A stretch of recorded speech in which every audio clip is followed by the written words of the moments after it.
Hello, freak bitches. To me, that's, as a person who's never been in the military, it's one of the fascinating aspects of how it works, is like how do you get all these different people to follow through on a plan, and who are the leaders, and why do the leaders have the right ideas, and who educates them as to have the right idea, to having the right ideas. Like, I know that a lot of people are excited about where the military is right now. Like, Tim Kennedy re-enlisted. Yeah, and God bless him. Yeah, he re-enlisted because he believes that the military has support now. And look, Tim Kennedy believes he was put on this earth to kill bad guys, and that's what he wants to do. I mean, I think I agree with Tim Kennedy. I think I agree with him too. For sure. Obviously, he enjoys it. I mean, he's not fucking around. I mean, he went back in. He put his money where his mouth is, and in his eyes, that this is the way that it should have been, that you should give the military the chance to do their job. That's their idea. And then other people believe that there should be much more civilian oversight, and there should be much more checks and balances before things get done. This is a big debate that's going on today. Well, I think there's two different things that you just talked about. That is what the military gets told to do and how they do it. And those are two different things. And I think that, yes, absolutely, the civilians should control and do control the military, by the way. They do control. The civilians are the military's under control of civilians. And yet, once you say, okay, this is what we want to have happen, you need to let the military professionals figure out how they're going to go and make it happen. Yeah, that's where it gets tricky, right? Because if you're in one of the things that was explained to me by a friend who's a Navy SEAL, he was saying that when something needs to get done and you have all these people that are telling you how you can do it, how you can't do it, people that are not experiencing combat and don't understand what could or could not go sideways, like to put more problems in place or to put more checks and balances in place, you're actually going to put these people in more danger. That is true. Yeah, you should, like I said, if you let the civilians decide what it is that needs to be accomplished, and then the military leaders decide how they're going to go ahead and make that happen.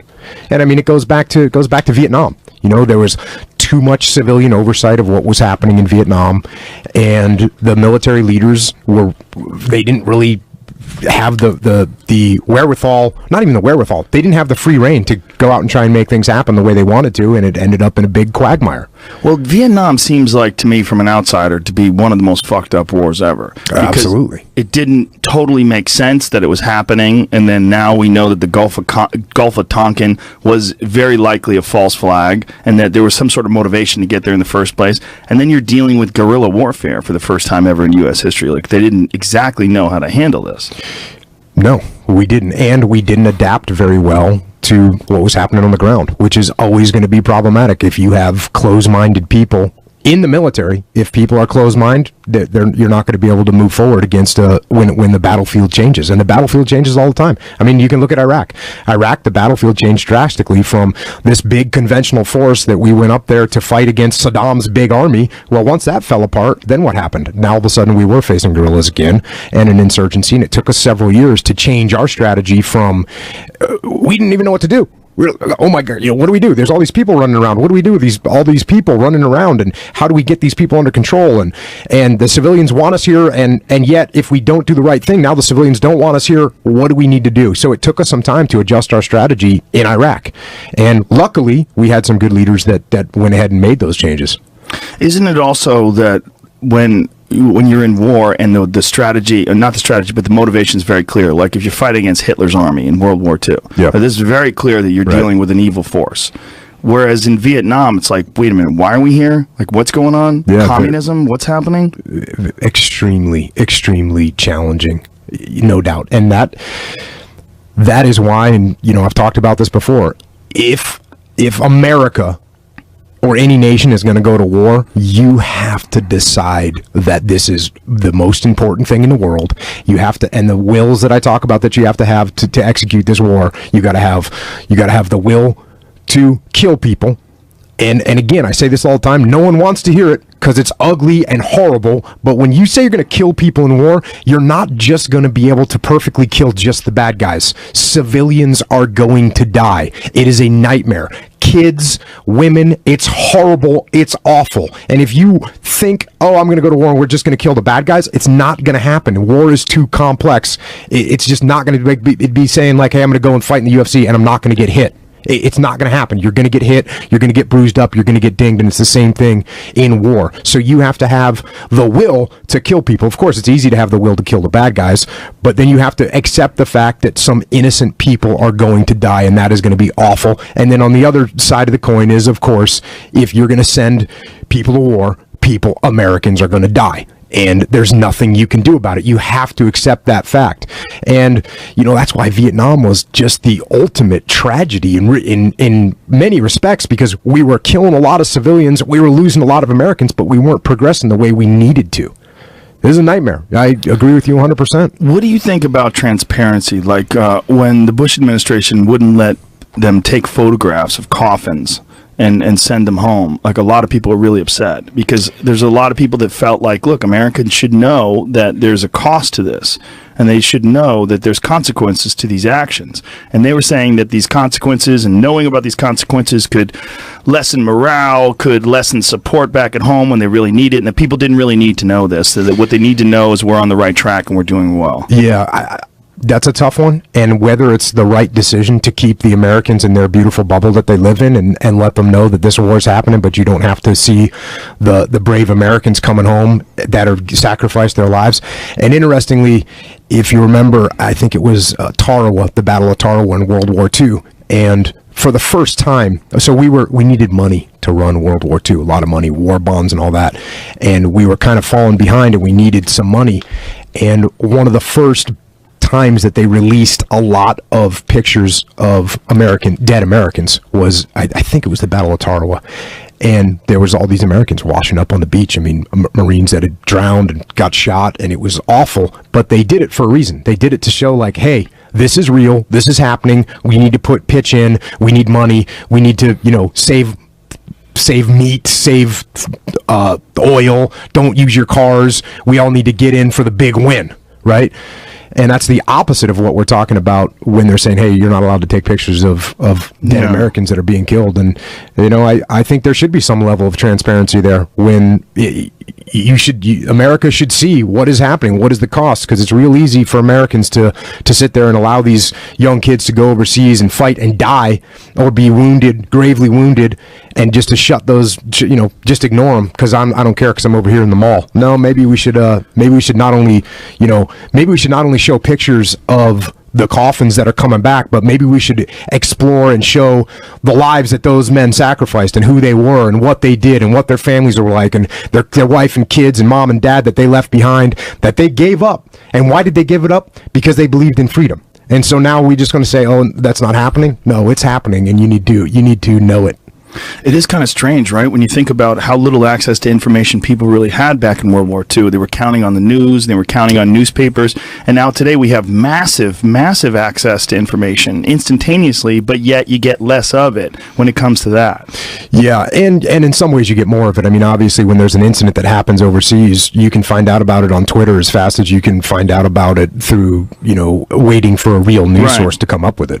But you don't get anything that's like specifically distributed by the U.S. government to let you know the consequences of war and say, hey, folks, we need your support. This is what's really going down. These are American citizens. And this is what's happening to them over there. Yeah, and then the same thing could be said for, hey, sometimes civilians are going to get killed.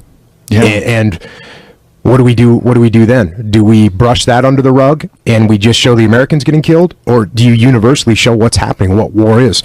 Man, war is jacked up. I'm here to tell you, war is not glorious, it is not fun, and it is a horrible, horrible event. And so, yeah, I think you should expose it. And I think you should expose it at a high level so that people understand what we're getting into. And as horrible as war is, there's many times throughout history where war is the absolute, in my mind, in my opinion, the right thing to do, and we don't have a choice. And we need to do something when horrible things are happening. And I think that's, on my podcast, I talk about like I said, I talk about war and death and horrible genocide. And that's one of the reasons why I think it's it's gotten a lot of traction is because I'm talking about things that are otherwise being ignored, and I think people do want to know. I think people do want to understand war at a deeper level, so that way when they hear a politician up there saying, hey, we should go to war, they can at least say to themselves, I know what he's talking about. And he's not just talking about, hey, we're going to wave the flag and we're going to send some soldiers over there, they're going to kick ass, they're going to come home, and we're going to high five.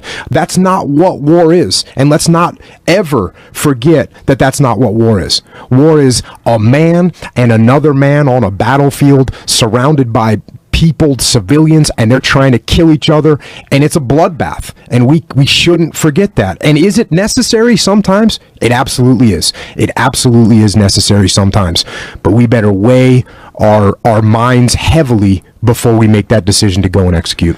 Now, when you think about the evolution of human beings, you think about how much safer it is today versus how it was thousands of years ago. Do you ever foresee a time where war won't exist? I don't know. You know, people joke with me a lot about the robot wars and robots being able to accomplish wars. I actually believe that thing will come. I mean, we've got drones right now that are very capable. Pretty soon we'll have land warfare robots that will be able to go in and clear buildings and make things happen. And then will the enemy then have robots that will fight our robots at some point?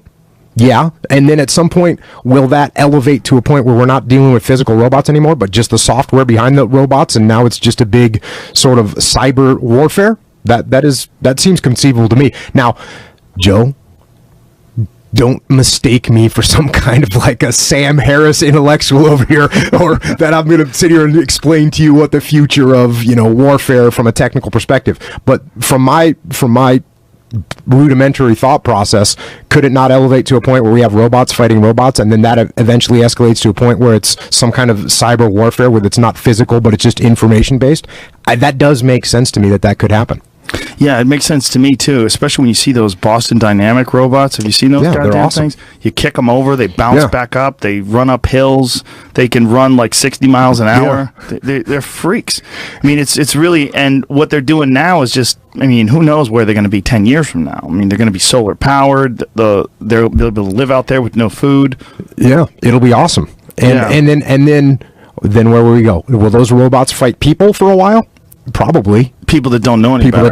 People that don't have good robots yet. Yeah. And that's not going to be fun for the people without robots, right? And we'll see where it goes from there. Yeah, I mean, I think that's just a surrender scenario, right? If you got if let's say America has these robots that can just come in with ruthless precision and take out bad guys, and you're going to be at their mercy. Yeah, there's a fucking science fiction movie, right?